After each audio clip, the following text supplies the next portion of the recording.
Live everywhere. Daily Kos Radio on netrootsradio.com presents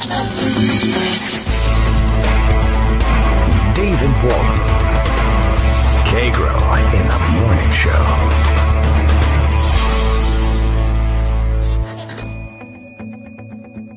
Now, here's David Waldman.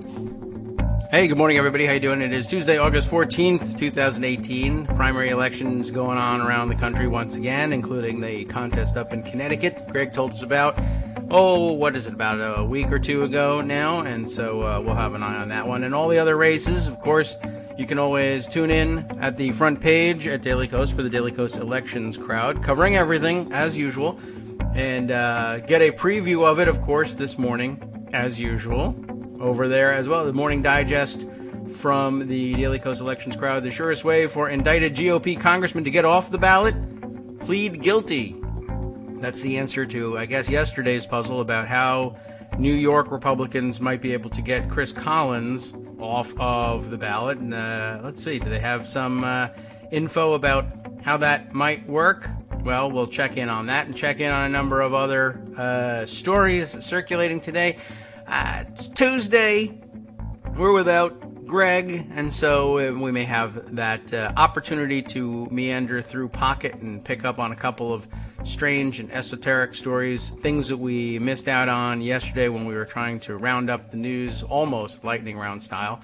Got a couple of more stories that could have fit in that. Not sure exactly what the import of the story itself is.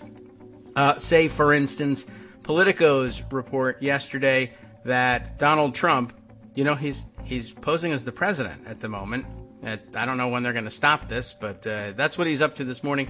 Yesterday reporting that he had some particular difficulties with his diplomatic learning curve, which is an awfully diplomatic way of putting it, because he has difficulties with all of his learning curves. And, he's flatlining on all his learning curves, apparently. And the chief business of the White House and the White House staff appears to be doing what they can to either cover up for that, compensate for it, or find ways to allow him to avoid dealing with any of it. The story much discussed yesterday, but just not here, because we had too many other dumb things to read about. Daniel Lippman's piece in Politico, Trump's Diplomatic Learning Curve, Time Zones, Nambia, and Nipple. What a headline. Not quite as weird as our story yesterday about what Sacha Baron Cohen was up to in his latest episode of the show. I think we managed to thread the needle on that one.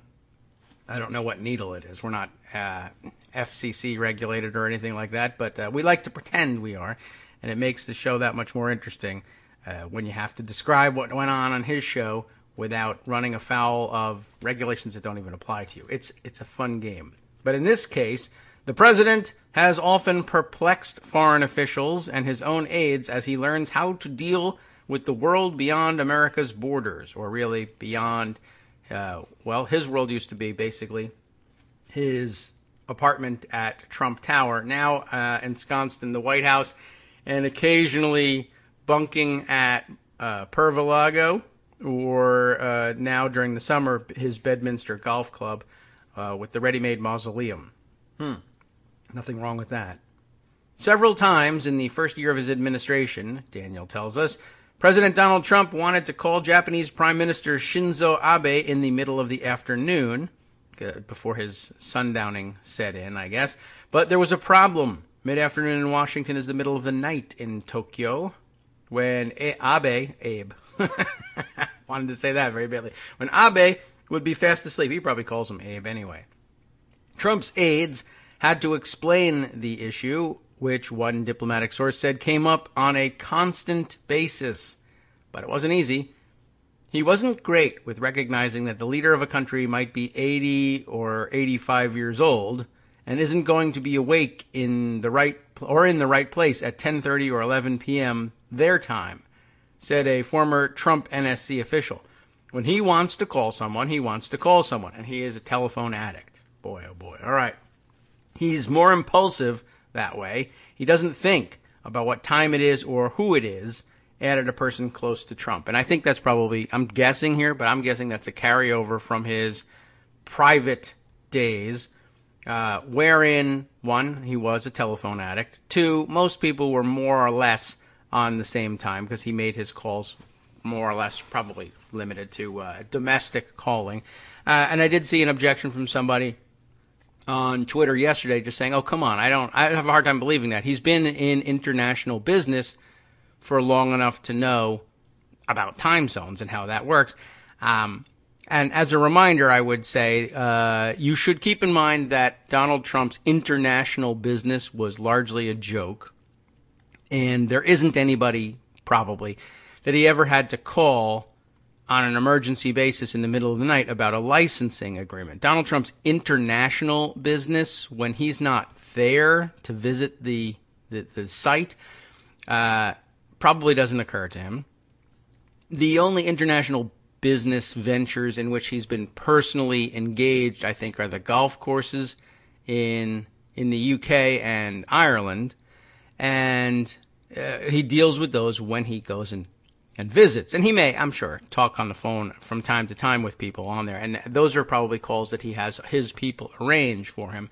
But when he wants to reach out to friends or people that he feels like might be friends of his, well, they're running in the same circles and running in the same crowd. So they probably are up late at night.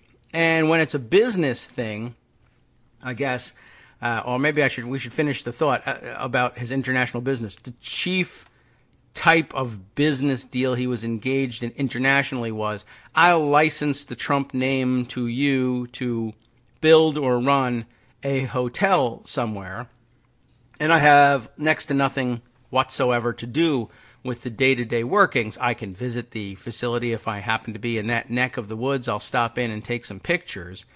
And in many cases, Trump management was involved in the day-to-day running of the facility as part of the licensing deal, but it wasn't something he checked in on. How we doing in this hotel or that hotel? He got his checks, and that was the extent of his international business. But even with his domestic business dealings, he probably got used to the idea of being able to call people at any time because he thought he was the most important person involved in any deal. And he still thinks he's the most important person involved in any discussion, no matter which world leader he's talking to, with the possible exception of his boss, Vladimir Putin, who he wouldn't wake up. And who knows whether he can wake that guy up or not. And he may be up at all hours. Nobody really knows. But for Trump, the idea of calling somebody with whom he had a business deal and finding out on the other end of the line that his people say he's asleep right now, he would have no problem, screaming at the person, well, wake him up. This is Donald Trump.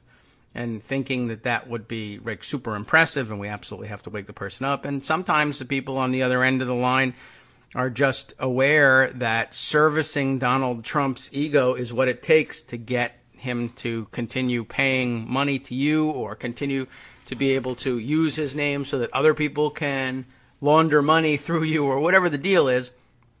He tends to make deals with people for whom it is important to serve his ego, and they will jump out of bed. I don't think he ever learned what it would be like to call someone in the middle of the night if they considered themselves your equal or better, for instance, and what that might do, how that might get in the way of communicating with that person. So I don't think he ever really learned anything about it. He certainly didn't learn it from international business. And of course, he's even more of an egomaniac now. But back to the story, the things about which we have some facts, let's say. It says here, in the case of Abe and others, Trump's NSC staffers would advise him, for instance, that the time is messed up. That's how you would have to talk to him about it. Well, why can't I talk to Abe? He's my friend. We played golf. Why won't you wake him up? Well, you know how it is over there in Japan, sir. The time is messed up. Oh, yeah, the time is messed up. It's probably all in Japanese. And metric, too, right? The rest of the world. Yeah, right. That's what it is. It's metric 1 o'clock in the morning in Japan, and you can't talk to him. That's just like, 10 p.m. here, but, they're on the metric system. He's asleep. That's just the way it is. You're going to have to wait a killer hour to call him. That's about 9 a.m. our time here. All right, well, you can't get anything done over there. Right, I know. They're terrible at business, the Japanese. So they would tell him that the time is messed up. It's 1 o'clock in the morning, and promise to put the call on his calendar for a more diplomatically appropriate time. Also, by the way, I was thinking, I wondered whether this carries over from his business days, too. I wouldn't doubt that getting a call or getting a message from your people that Donald Trump called you at 1 in the morning, if you're in a business relationship with him, for whatever reason, you probably get the idea, or he would impress upon you the idea once somebody told him, you called him at 1 o'clock in the morning. That's why it didn't work. Trump would come back with, I meant that. I meant to do that, and say, you see, I'm tireless. I work around the clock. Successful business people don't sleep. I need maybe 3-4 hours tops. You lazy layabout bums, you're never going to make it. They've got more money than you, etc. But I think he views that as a, alpha male businessman, workaholic type thing to do, call people in the middle of the night. So, where were we? So the time is messed up. They'd put it on a calendar for him. That's according to former National Security Advisor H.R. McMaster, who would apparently reassure him, we can try to set it up. That's what they're supposed to be doing for presidents. Trump's desire to call world leaders at awkward hours is just one of many previously unreported diplomatic faux pas. And I guess the plural of faux pas is faux pas. That's how I'm reading it here. Many, here we are, previously unreported diplomatic faux pas Trump has made since assuming the presidency. Unreported ones. Amazing. Which go beyond telephone etiquette to include misconceptions, mispronunciations, my own big problem, and awkward meetings. I guess my meetings are probably awkward too. Sometimes the foibles have been contained within the White House. In one case, Trump, while studying a briefer's map of South Asia ahead of a 2017 meeting with India's prime minister, mispronounced Nepal as nipple. That's how that got into the headline. Nipple. You're from Nipple. That's great. That's near, okay, never mind. And laughingly referred to Bhutan as button, according to two sources with knowledge of the meeting. And is that really a meeting you can even have knowledge of? I'm aware of what happened in it. I can't call what comes of it knowledge, but I can tell you what happened. A White House official said others who were at the meeting don't remember Trump making those remarks, and that he asked appropriate questions. Good boy. Can I go potty now? Is it time to eat? Those are all appropriate. The mistakes may not be surprising for a leader inexperienced in foreign affairs and accustomed to flouting convention. That's a good excuse. But for some seasoned former diplomats, well, they say the risk of doing real harm to America's image and interests overseas is a real problem. What do you know? The underlying premise of protocol, and this is a problem, is respect for other people. By the way, of course, that is the underlying premise of political correctness, and he delights in telling everyone he hates that. So political correctness, probably a close cousin, really, to diplomatic protocol and respect for other people, and he doesn't have that.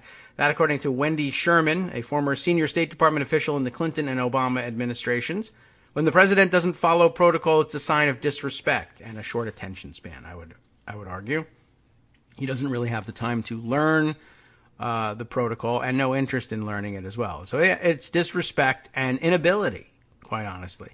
Trump's defenders call such talk overblown, noting that all presidents learn on the job, but he isn't, and that Trump has never been a stickler for fine etiquette because he's dirt. The president has developed strong relationships and good rapports that are not only friendly, but also allow for candid conversations with many of America's closest allies. That's funny. If that sounds like complete BS to you, it's because it is the statement of White House Press Secretary Sarah Huckabee Sanders.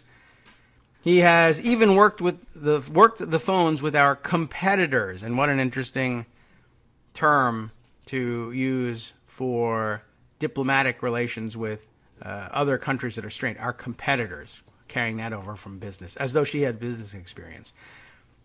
He's even worked the phones with our competitors, injecting stability into bilateral relationships. Let's do a bilateral. That are undergoing contentious but necessary readjustments. Wow, that's some spin. To place American interests first.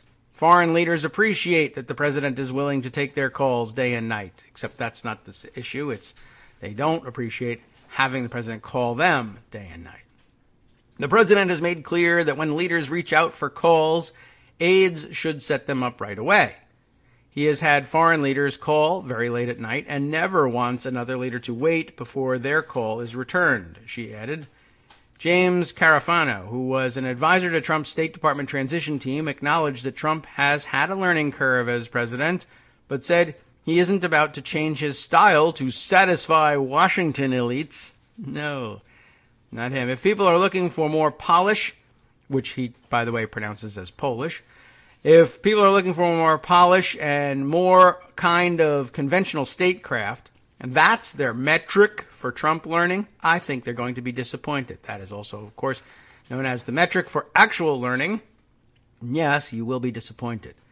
That is, again, from Carafano, who is vice president for foreign policy at the Heritage Foundation.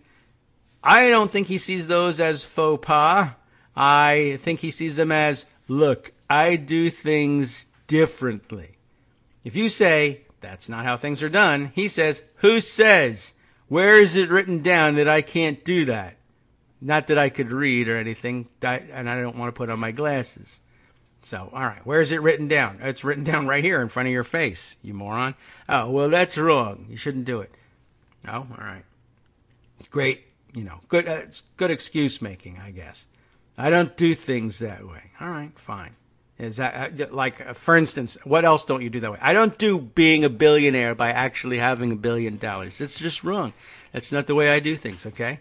All right, sure. I don't tell people how much money I make. I don't file taxes. I don't pay them. I don't tell you how much I don't pay. Yeah, keep letting them get away with it. A White House official said Trump, as a former jet-setting global businessman, holy mackerel, understands how time zones work. A Trump official, a White House official said Barron Trump, who is 11, understands how time zones work. As a school child, he understands how time zones work, but so does the jet-setting global businessman. But he doesn't dwell on such details when he wants to talk to a foreign leader. He's the president of the United States. He's not stopping to add up time differences, the official said. You're supposed to do that. I don't think anybody would expect him or Obama or Bush or Clinton or anybody to do that.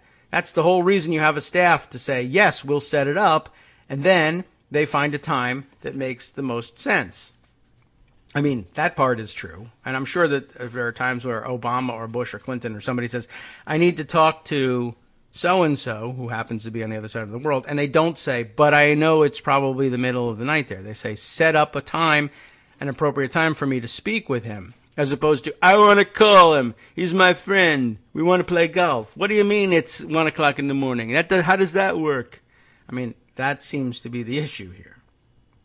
All right. Trump's apparent ignorance about world affairs, geography, and leaders has also repeatedly emerged in internal staff meetings ahead of Indian Prime Minister Narendra Modi's June 2017 White House visit. Trump asked his national security aides whether Modi would be bringing along his wife. Staffers explained that Modi had long been estranged from his wife. This is interesting. Here's the old 70s Trump. I think I can set him up with somebody. Trump joked. At least it's a joke. And you got to acknowledge when he's just kidding, right?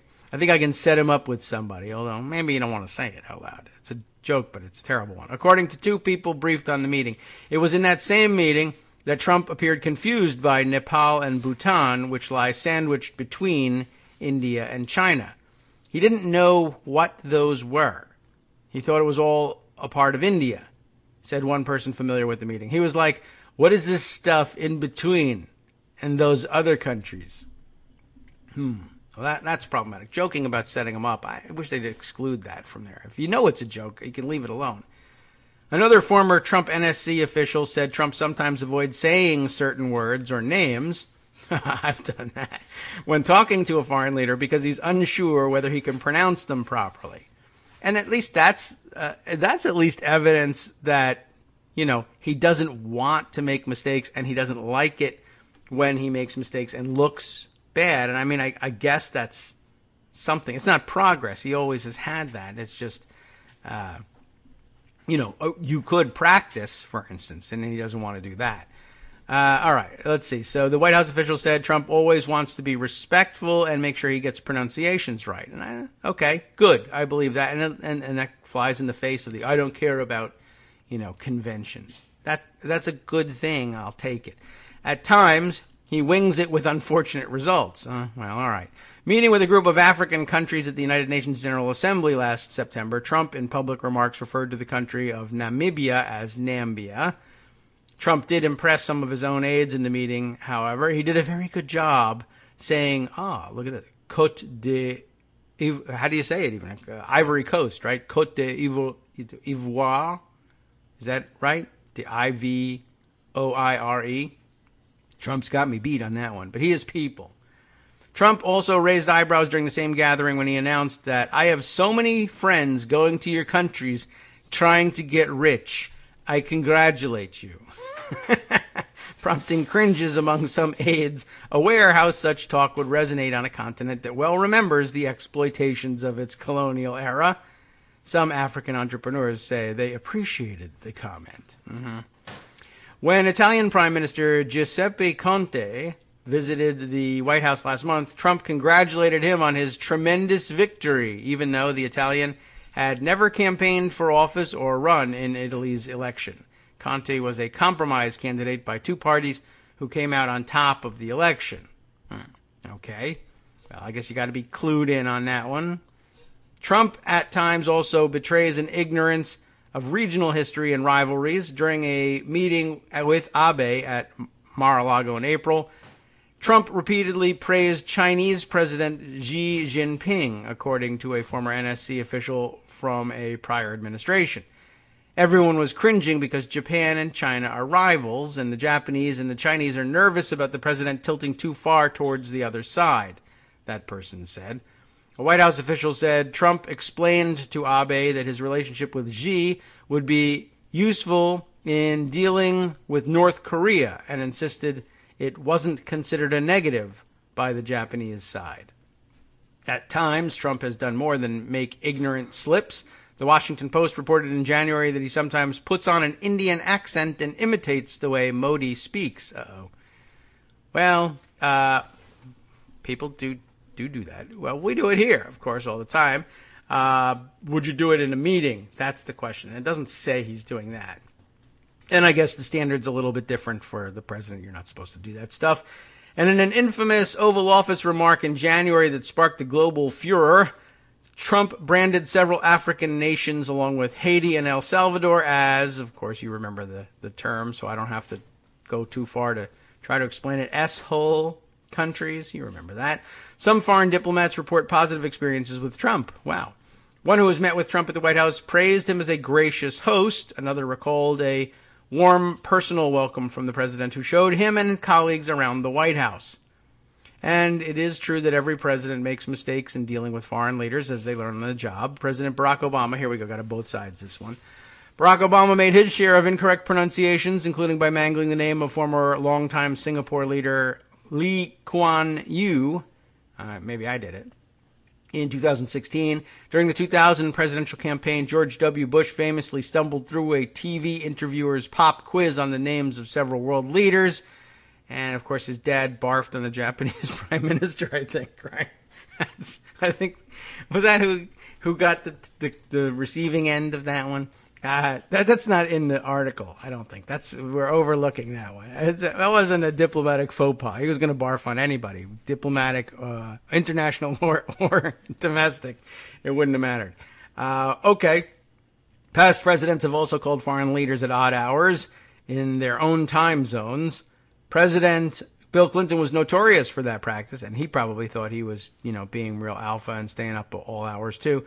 This, according to James P. Rubin, an assistant secretary of state in the Clinton administration. Before the signing of a key 1999 peace agreement in Northern Ireland, Clinton placed overseas calls until 2:30 a.m. Washington time, well after most of his aides were asleep. Okay, but that's on him, and we don't know what, let's say Northern Ireland. I guess if he was talking to the Irish folks, it would be perhaps very early in the morning there. I mean, very early.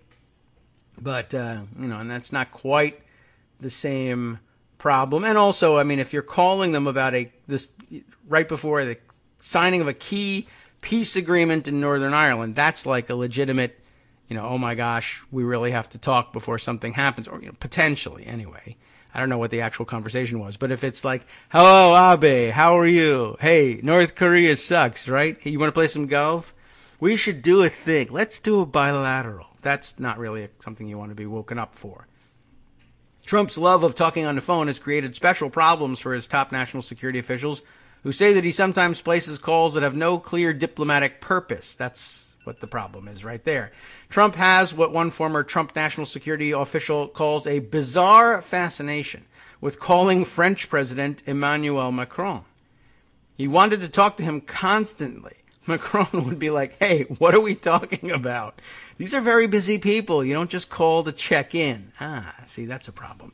This official said. The White House said Macron has requested a majority of the calls. I'm sure that's, what else are they going to say?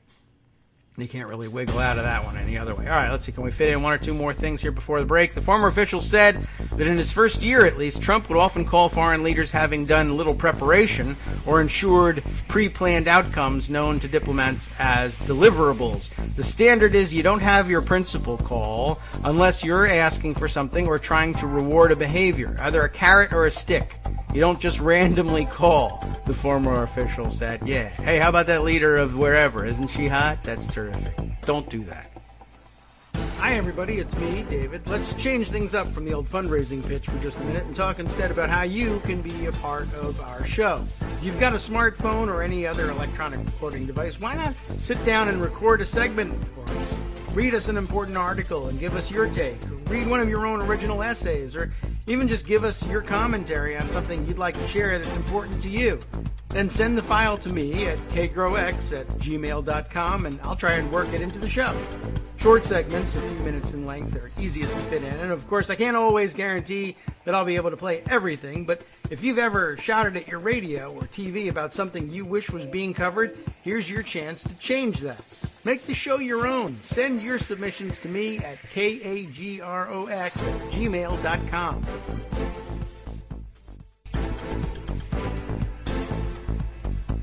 Welcome back now to the Kagro in the Morning Show here on Netroots Radio.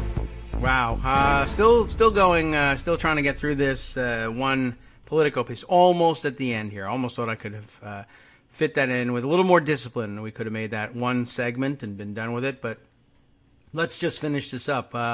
As we recall at the end of the previous segment, the standard, we were told, is that you don't have your principal, that is, your boss. If you're the people who are supposed to call the other people in order to get the two top people together, those are the principals. The standard is you don't have your principal call unless you're asking for something or trying to reward a behavior, either a carrot or a stick. You don't just randomly call. Did you see The Bachelor last night? It was terrific. I thought he was going to give the rose to the other one, and he didn't. That's not the subject of a call for Emmanuel Macron or anybody else. The same can apply to meetings, or let's say, summits, right? As he would want to call all of his meetings, because important people have summits. Schlubs like you have meetings. I have summits. The same can apply to meetings. While Trump's aides have successfully prevented him from rousing Abe out of bed, oh boy, Japanese officials, though eager for a close relationship with the president, have also been exhausted by him. Abe has met with Trump one-on-one 7 times. That is a lot. But a former NSC official from a prior administration said Japanese diplomats joke that he's had one meeting with Trump 7 times. Because he's got to go back over the same issues every time. That's interesting, just from the Japanese perspective. They have to talk about the same thing every time just to get him to remember it. And I'm sure from the other side, Trump has probably talked about the same thing 7 times too, but because he can't either remember having talked about it or he has nothing else to talk about. I'm sure The Japanese prime minister has tried 7 times to talk about this serious thing that a president should talk about with him, and it hasn't sunken in. Whereas Trump is, did you see the size of my electoral college victory? Very few people know about that. And they go over that. That's interesting. So I have the same meeting 7 times. Okay. Let's see. Abe and his aides have avoided telling Trump that he contacts them too often for fear of harming their friendly relationship, according to another former NSC official. The White House officials said that trade and North Korea come up in every meeting between Trump and Abe, and that the men have a strong relationship. Okay, that's very polite. Before foreign calls and meetings, Trump often peppers staffers with questions about the country's economy and trade balances with the U.S. Of course, that's a thing for him. You're an enemy if we have a trade deficit with you, which is, of course, not really the way you should think of such things, but he's a dotard, and that's that. In discussions with foreign leaders, Trump often cites the trade deficit between the U.S. and the other leader's nation. His figures are sometimes inaccurate, almost always, I would assume. According to 2 foreign policy experts with ties to the Trump White House, in one case, Trump has openly admitted to fabricating trade figures, bragging to GOP donors that he had knowingly told Canadian Prime Minister Justin Trudeau the falsehood that the U.S. has a trade deficit with Canada. I guess Trudeau's not fooled. Trudeau challenged Trump on his trade data, but some foreign leaders are reluctant to speak up. Some world leaders feel like he goes on autopilot and makes factual errors, but they don't want to correct him and don't want to set him off, said one of the foreign policy experts. Not a good situation. Trump also has a keen interest in U.S. arms sales abroad. Who do we sell more weapons to? He asked during one conversation about 2 nations. Amazingly. It's an awfully Republican way of looking at it. And I assume it doesn't say here, but my assumption is that that question in particular, who do we sell more weapons to, comes up in the context of, sir, your national security staff wants you to know 2 nations are fighting. There's a war has broken out, hostilities have broken out, something, there's tension, whatever, between country X and country Y. Well, who do we sell more weapons to? Country X. Well, we're for them. I think that's how he'll decide things. Awful, but I don't think it's substantively different in the end from the way, certainly the way most Republicans have handled diplomatic relations, to be honest. Okay, and, but that just, file that under, Trump's not really necessarily something new. He just says the quiet part out loud. All right, so who do we sell more weapons to? He asked during one conversation about 2 nations. Of course, they could be more specific, but all right. NSC officials have had to explain to Trump that some arms sales pitches were likely to fall flat, particularly in the case of nations that are major weapons producers themselves. Duh. The White House official pointed out that Trump has had recent successes in agreements to sell American weapons to countries like Saudi Arabia, Poland, where the Polacks live, the Netherlands, and Finland, where the Finlocks live. Trump's disregard for diplomatic convention. I kid you, I love Finland. I know who lives there. The Laps. And I love their traditional dances. I love lap dances, and that happens in Finland. I believe that is absolutely correct. You thought I was kidding with the Finlocks. Love the lap dances, though. Trump's disregard for diplomatic convention can have some unexpected and even humanitarian results. It's interesting. What do they mean by this? After a major foreign earthquake last year, Trump told aides he wanted to send a fleet of aid-bearing U.S. Air Force planes to the scene immediately, according to a former national security official. And everybody's like, that's not appropriate. Wait until that government asks us for stuff. They may not need these planes, the official said. No, I want to send something now, Trump insisted. And now I see what he means. You commend the sentiment, obviously. I want to help. I want to help now. And here the why don't you just-ism comes into play. Why can't we send our aid now? Well, there is the thing, diplomatically, you wait for a request for aid. There's a matter of pride for the other country, and also the logistics, like, I want to send them now. Well, there's no airport to land at. The runway, the earth cracked open and the runway fell in. What are you going to do? Drop the stuff, put them on parachutes, I don't think that's really going to work, whatever.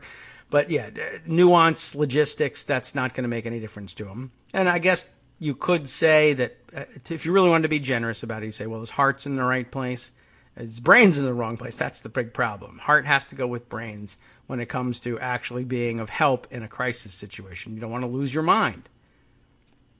No, I want to send something now. The White House official added that Trump doesn't want to navigate 9,000 layers, that's in a quote, 9,000 layers of bureaucracy in a crisis. The president doesn't like to be constrained by past practices and protocols, the official said. And, again, here you can sort of appreciate the sentiment, but, does anything get done? Did it happen? Why didn't that, where was that sentiment for Puerto Rico, you might ask? And the answer there is, it's full of Puerto Ricans, and I don't like them. And I'm from New York, and we hate Puerto Ricans. White people do anyway. Well, rich a-hole white people anyway. Oh, okay. Well, that was really pleasant of you to admit to us. All right. Oh, Gideon has a comment on this one. I think he reacts more emotionally. He thinks it would be fun to just call the PM of Japan. I agree. That's a good point. I'm glad to have read that. I think that's definitely a part of his thinking.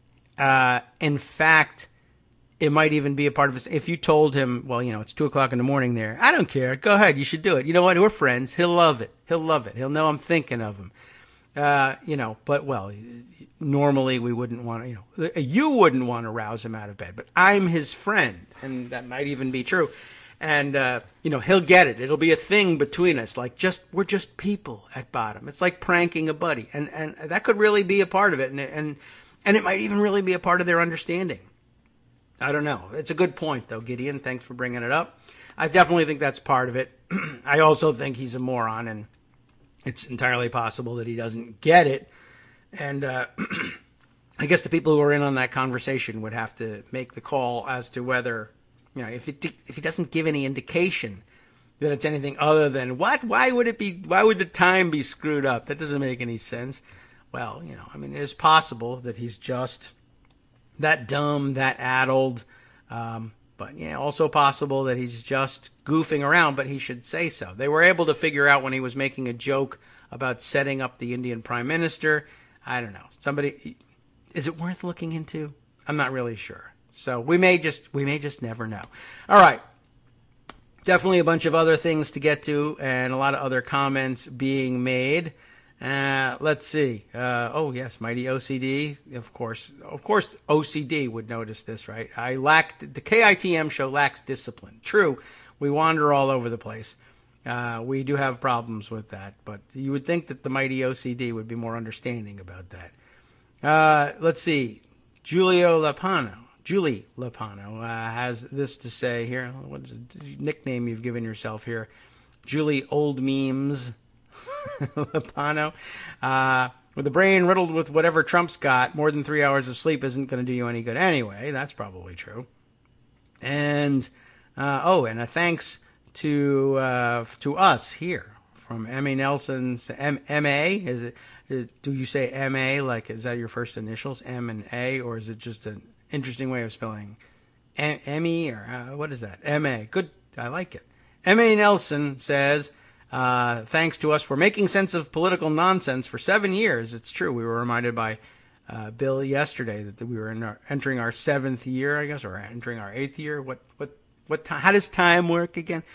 I guess referring back to remember our early experimental shows on Sirius XM radio during weekends on the politics channel, one of their left politics channels, 127, and Armando and I would drag our butts down to D.C. and do the show in a real live studio and everything with producers and all, and that was the setup. You really need to do a show that's super successful and everything, but the deal was we got a couple hours every Saturday. That wasn't enough. And the deal was, hey, why don't you give us content that we can sell commercials during, and we'll give you nothing in exchange for giving up your Saturday mornings.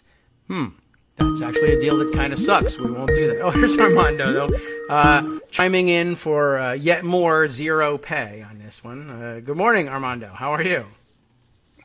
I'm good. I actually sent you a couple texts to see if I could shoot the scene. I'm watching the Twitter feed, catching up with other comments at the moment. All right, I got you here. Yes. But then you mentioned my name, so I just decided to. Sure, that's fair enough. Anybody's name I mention can call me. I do remember those trips. For you, it was not short, but I had to take that trade. Really? At 4 a.m, I used to take it, but it was a nice setup. Trump. It was sweet. It was just too much trouble. Yeah, I mean, if you can have that studio thing close to you, that's great. And if you have money to pay, we were both people, an hour away, maybe we could have done it. But and we would have had to have something. Eventually, it would have been a conflict, and it's like, we really need to control this thing. That's Sirius XM. We're from Daily Coast, damn it. We don't, I don't know what that really means. In terms of our independence, but we like to point at right. We were a popular name, the Daily Coast name, that they thought they could sell some advertising on, and I don't know, maybe they could, maybe they couldn't, but we're about getting people paid here. If we just can. To be Trumpian, let's be clear, we turned them down. Yeah, that's right. They were begging us with tears in their eyes, like Omarosa. Not with money on the table. Right, right. They offered tears, but nothing more. Right, and they didn't. They were very happy to host us, and as soon as we said, this kind of sucks, they found somebody else, some other liberal bloggers that they could not pay, and who were happy to have the time. And it makes sense if you're living in D.C. and can get there. Yeah. It's a fine thing to do, and okay, you don't get paid. I mean, we're not getting paid now, so. What's the big deal, right? So yeah, I mean, exactly. It was if it was convenient to both of us, and we could have gotten taking a cab to the studio, a little sponsorship, so a couple of bucks to keep the equipment running and to give Scott a token payment now and again, and I don't have to leave the house. That's a fine bargain. I'm okay with that. Yeah, I know. We'll when we're 70, we'll figure out how to monetize it. That's right. Retirement time. Good. Yes. Then we'll have more time on our hands. Yeah. But the thing, I haven't been on for a while, and I sort of was disconnected the last couple of days, so I felt like unloading a little bit just to talk about it. I mean, have you seen Twitter? I know we see it every day, but this Trump Twitter is notable this morning. Oh. Okay. I counted 8 tweets about the Mueller investigation this morning. He's got a streak going. I didn't see what exactly he was doing this morning. I saw a lot of people commenting on various tweets, and I think Daniel Dale saying something about he wanting to enter a screen cap in the Hall of Fame as like his last 8 tweets. He's not only very vocal this morning, but I think he's kind of all over the place. Even on this one subject, he's being a little erratic. It doesn't make much. Now he wants Hillary investigated again. Which he did in the last 3 tweets. Lock her up. Why aren't they investigating crooked Hillary? Right. Why aren't they investigating Al Capone? For what exactly, I don't know, but who knows? Sure. Yeah, one of the reasons that they're not collusion, I think. He thinks that collusion. Yeah. Plus, there's this crazy theory that the Russia-Trump Tower meeting was a Democratic setup. Yes, because we love adoptions. Well, the funny thing, of course, is if it was a setup, why didn't they spring the trap? Right. and announce it during the campaign? I caught you. You had the meeting. That would have been the thing to do at the time, right? Like it seems that way to me. Right. I mean, again, poor Peter Strzok. Well, not that poor because, he did stupid stuff too. Not the texting. Well, texting on your work. Yeah, you shouldn't. It's kind of stupid. Yeah. But.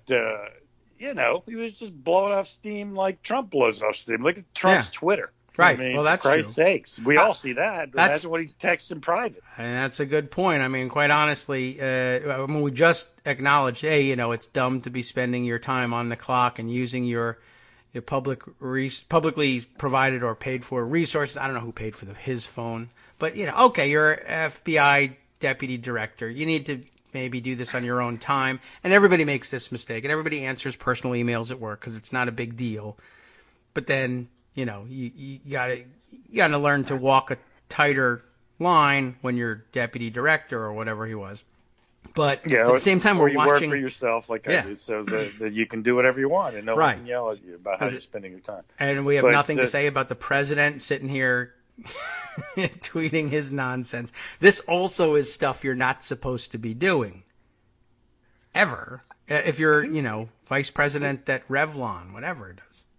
But he doesn't really. Sorry, He's not Revlon. really president, though. You think No. about it. I mean, I know he's got the power, but what does he actually do? Nominally. I mean, he loves rallies and he loves tweeting. Yeah. I wonder how much work he really did when the Trump organization. I mean, Oh, I think very little. He'd order things done and assign people to deals. I think, the Trump organization was largely in its latter years.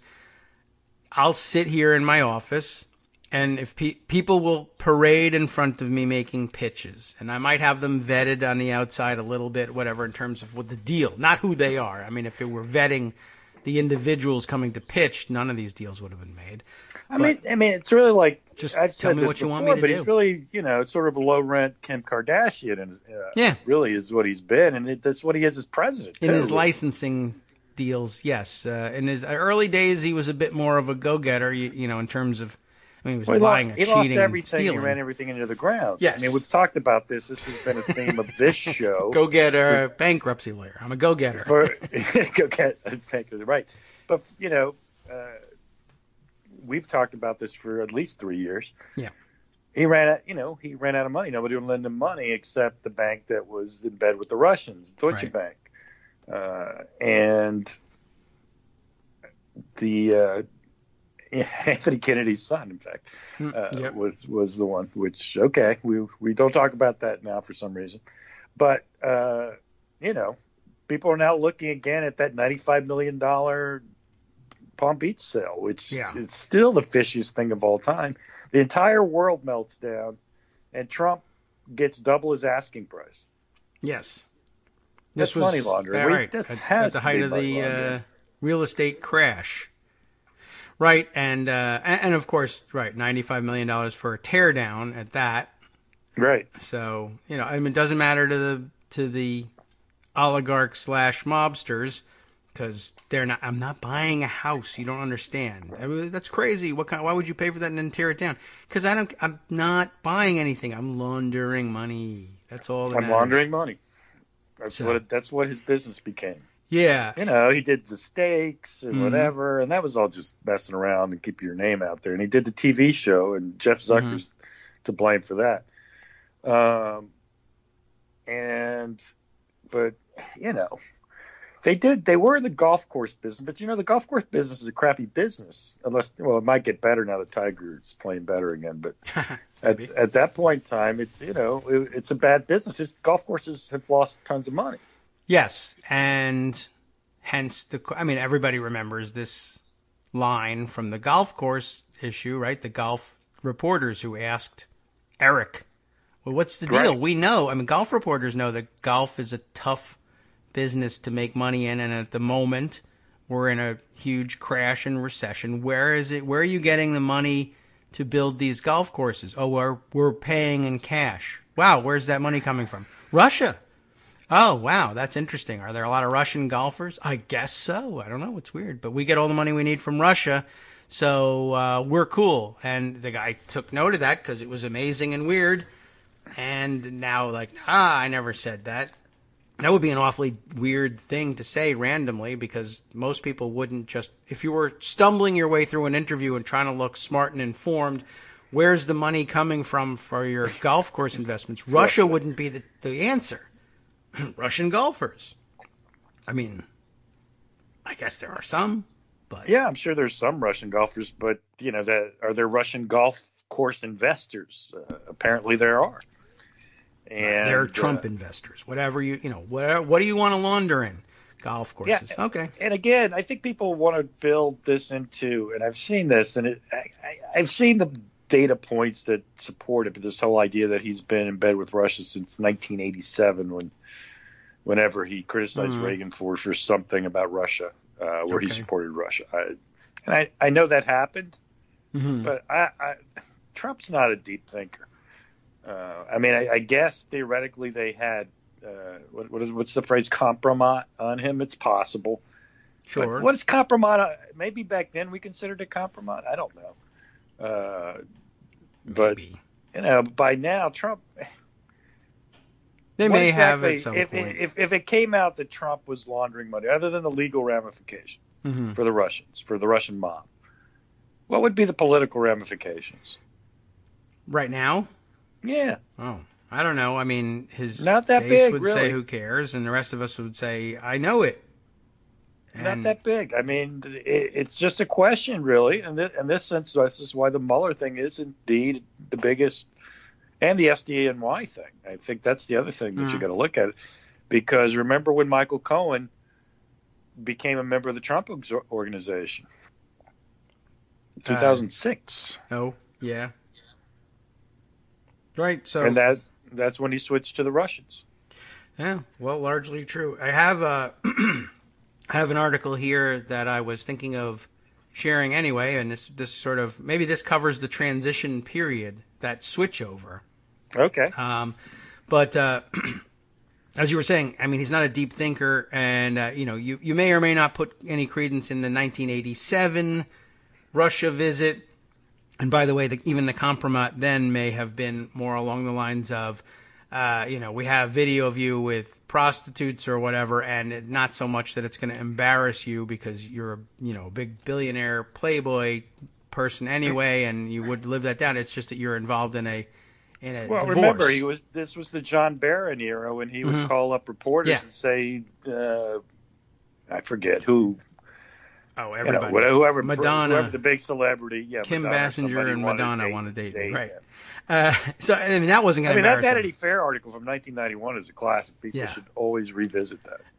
I think maybe the compromise in that sense, if it existed, was probably more along the lines of, this will really cause problems for you in divorce settlements.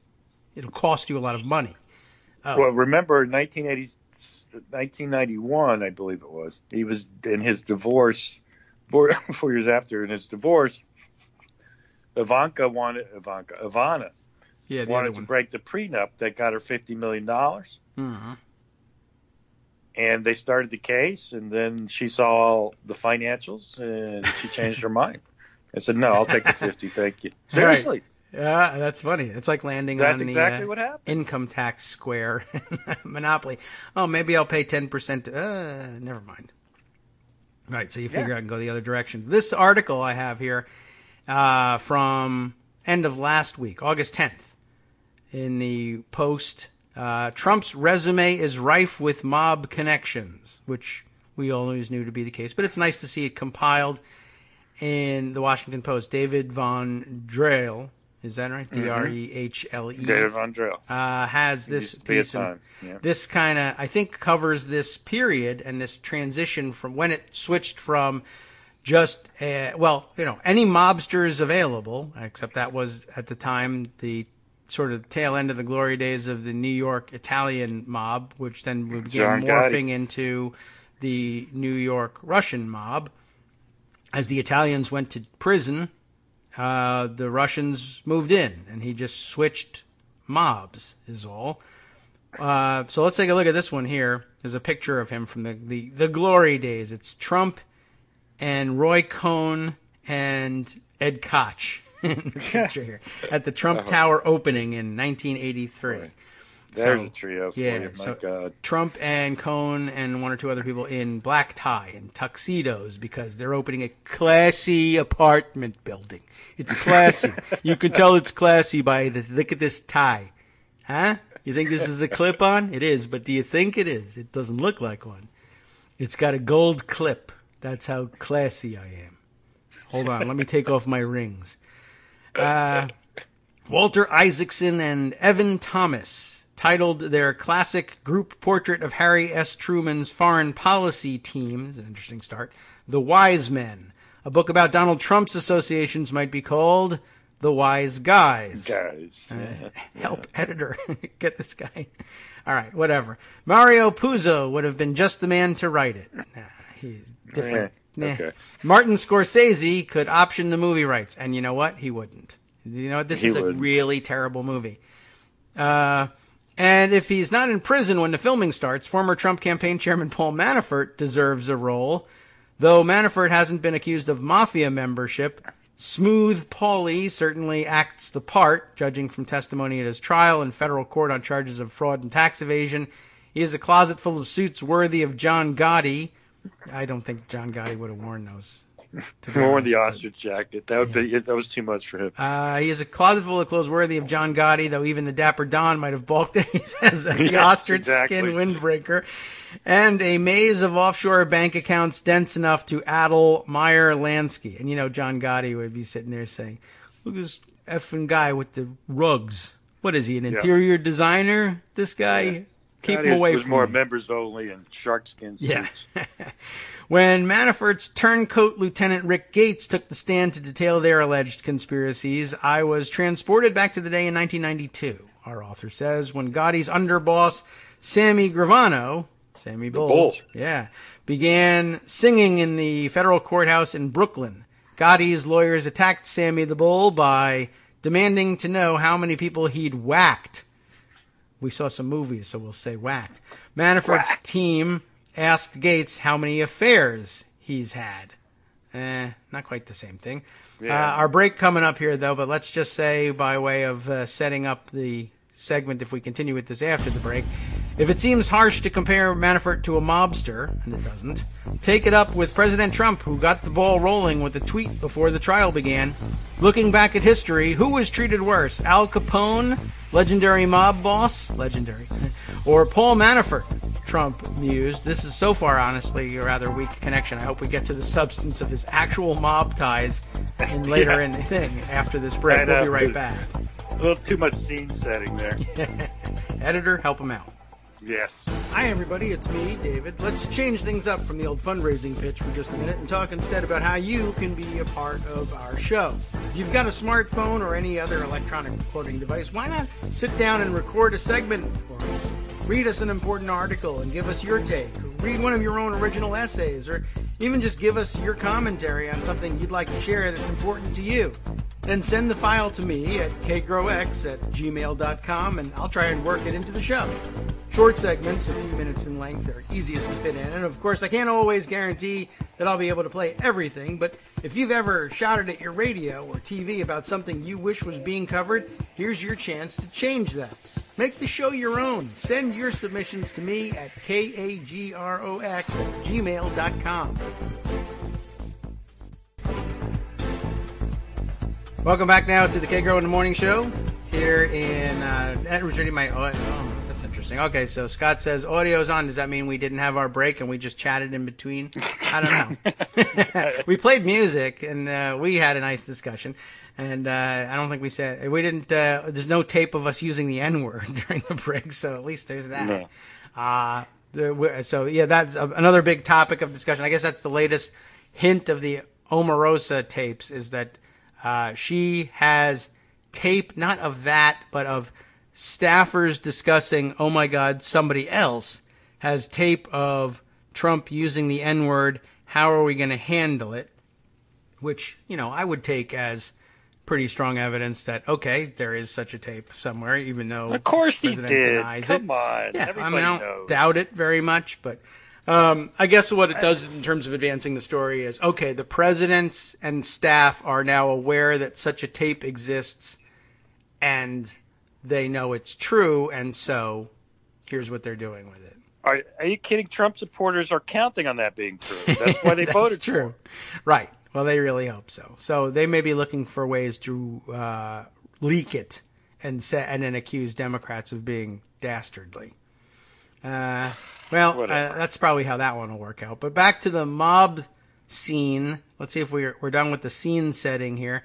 As when we left off, we were actually complaining about, David Von Drill, let's get to the substance. Why don't you just say who he was tied to in the mob and how? Well, let's find out if that happens in the second half of this article. The president ought to know. This is what ought he to know? He's playing off of the comparison that Trump made between, I guess, Al Capone and I don't know who, Manafort himself. Yeah. I don't know who he was even thinking of. Who got treated worse, Al Capone or Paul Manafort? And the answer is Al Capone. Al Capone went to Alcatraz. So well, what else do you want to know? Being prosecuted for tax evasion. Yes. So I mean, that's pretty even there. That's true. But so far, Paul Manafort is not in Alcatraz, and Al Capone was. Have you ever been to Alcatraz? I never went. I appeared at it from San Francisco, but I did not bother making the trip. We were not there long enough. Have you been? It's an interesting tour, yeah. Well, I think it would be. And there's your plug, San Francisco, yes, for the Alcatraz tour. Right. Cut us a big check and send us there. Send the check, please. Broadcasting live from Alcatraz. We'll do a show from there. Let's see. Okay, so the president ought to know, but he doesn't.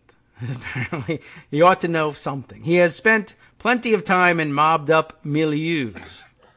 As many journalists have documented, the late Wayne Barrett and decorated investigator David K. Johnston, yes, who's been on the show before, most deeply, Trump's trail was blazed through one business after another notorious for corruption by organized crime. New York construction, for starters, where he, got his start, right? In 1988, Vincent the Fish Cafaro of the Genovese crime family testified before the names are great, before a U.S. Senate committee concerning the mafia's control of building projects in New York. 1988. That's a late date for that stuff. Construction unions and concrete contractors were deeply dirty, Cafaro confirmed, and 4 of the city's 5 crime families worked cooperatively to keep it that way. This would not have been news to Trump. So was the Carpenters Union. Well, yeah, I'm remember sure Gotti had the guy from the Carpenters Union shot. That was one of the things he got convicted on. Okay. Well, I would say probably all the construction trades had some involvement. It is an easy place to break in terms of no one can tell. I think that the hook was no one could really tell at any first glance, a quick glance through your books, whether or not your employees were real or not. So it was a great place to launder money because it's labor intensive and the people are, transient laborers in many ways. They're on one job site just for a couple of days and moving on. And it's just a notoriously difficult thing to track. And who can say for sure whether you had 6 carpenters or 10? So, right. Yeah, plenty of no-show jobs and a lot of shaping. So wherever there's that opportunity, or and then casinos became a big thing because there was so much cash moving, and real estate then became the thing because who can say how much an apartment is worth? So all of these things they lend themselves to organized crimes exploitation for various reasons. I mean, they know what they're doing. They're shopping for things like that. So, that's why were cigarette machines the thing back in the day, because it's all cash and who knows how much is in those boxes and nobody counts anything. As the world became more digitized, there were fewer and fewer cash businesses and places to hide. But okay. So that's why the building projects were rife with corruption of one kind or another. This, of course, would not have been news to Trump, whose early political mentor and personal lawyer was Roy Cohn, consigliere to such dons as Fat Tony Salerno and Carmine Galante. Okay, again, love those names. After Cohn guided the brash young developer through the gutters of city politics to win permits for Trump Plaza and Trump Tower, and you forget that those things weren't always there. It happened that Trump elected to build primarily with concrete rather than steel. He bought the mud at inflated prices from S&A. Concrete, co-owned by Cohn's clients Salerno and Paul Castellano, boss of the Gambino family. Coincidence? Forget about it. There you go. Ha. That's hilarious. Did he really say forget about it? That's in the article. It's in there. Oh my God. It's a little over the top, David. But okay. Seriously, an editor was in order here. But go ahead. Trump moved next into the New Jersey casino business, which was every bit as clean as it sounds. State officials, right, merely shrugged when Trump bought a piece of land from associates of Philadelphia mob boss Little Nicky Scarfo for roughly $500,000 more than it was worth. That's how you launder money. However, This and other ties persuaded police in Australia to block Trump's bid to build a casino in Sydney in 1987, openly citing Trump's, quote, mafia connections. We wouldn't do that here, but in Australia, you can. You can get away with it. They figured they were safe there. His gambling interests led him into the world of boxing promotion, actually kind of a... which is notoriously clean. Yeah, right. Natural progression, I think, where Trump became chums with fight impresario Don King, also super clean, a former Cleveland numbers runner, in case you didn't know his full background. Yeah, he went to jail for murder. We all know about Don King. And yeah. Okay. Trump once told me that he owes his remarkable coiffure to King, who advised the future president from personal experience that outlandish hair is great PR. That might be believable. King hasn't been convicted since the 1960s, though, so he's clean now, when he did time for stomping a man to death. But investigators at the FBI and U.S. Senate concluded that his mafia ties ran from Cleveland to New York, Las Vegas to Atlantic City. Mobsters were looking to launder illicit cash, wrote one sleuth, and you don't even have to be a sleuth to figure that out. Boxing, of all the sports, was perhaps the most accommodating laundromat. What with its international subculture of unsavory characters who play by their own rules. Interesting. But an even more accommodating laundromat came along. Luxury real estate. Again, progression into new things. And yet another mob-adjacent field in which the Trump name has loomed large. Because buyers of high-end properties often hide their identities, it's impossible to say how many Russian mafia oligarchs own Trump-branded condos. Donald Trump Jr. gave a hint in 2008. Donald, rather than Eric, saying Russians make up a pretty disproportionate cross-section of a lot of our assets. That's the infamous quote. And by the way, another thing, like why wasn't high-end real estate always that interesting in terms of mob money laundering? Why in the 1980s? So a lot of deregulation and a lot of changes in the rules and a lot of changes in the makeup of who had money in the Reagan adjacent years of the early to late 80s made things different. I remember just reviewing another article that we've done on the show before, but the Trump laundromat, the discussion of how he really started to move into money laundering initially, like why, what made the difference in the 1980s. And it used to be, back in the olden days, the golden days that Trump wants to return to, supposedly, high-end real estate in New York was a pretty exclusive province. And to be honest, dirtbags like the Trump family were not a part of it, which is why his dad was, an outer borough slumlord, essentially. And he moved into middle-class housing eventually, but the Trumps weren't a part of the Manhattan scene. Manhattan money lived, to be sure, in luxury apartments, but those luxury apartments were co-ops, and they are governed by co-op boards of the residents, and they are notoriously snobby, and you can't just buy an apartment there just because you have enough money. You can... Donald Trump could not get into those co-ops. Yeah, right. You could show up with money and say, I have twice the seller's asking price, but the co-op board would vote, and they would reject you as an owner, and then the sale wouldn't go through. They were very snobby, and you had to be the same kind of person, and outwardly they would say, well, we only want, clean types. We don't want the criminal element in here. Meanwhile, everybody inside was embezzling money from their businesses. They were their own kind of white-collar criminal, but you know how white stuff works. And they just wouldn't let somebody like Trump in. So Trump built his own, basically, and I'm going to make it even more golden and with more pink marble, all the things that were too disgusting for like actual high-class buildings. Plus, of course, all those buildings were built, pre-war, and they didn't use materials like that for various reasons. So Trump built his own sort of palace. I'm going to build my own house, my own club, and I won't let you in. So there. But Trump, at the Trump Tower was, I read in this other article, only the second luxury apartment building in Manhattan that had opened sales to anonymous buyers. You couldn't buy as an LLC. You can't buy an apartment in a fancy Fifth Avenue co-op where actual rich people lived. They wouldn't let you. No, you can't. Anonymous buyer? No. We want to know, who is the person? Who is their father? Where did they go to school? Where do they summer? That kind of junk. And my LLC, Summers in Martha's Vineyard. Come on, I'm clean. No LLCs.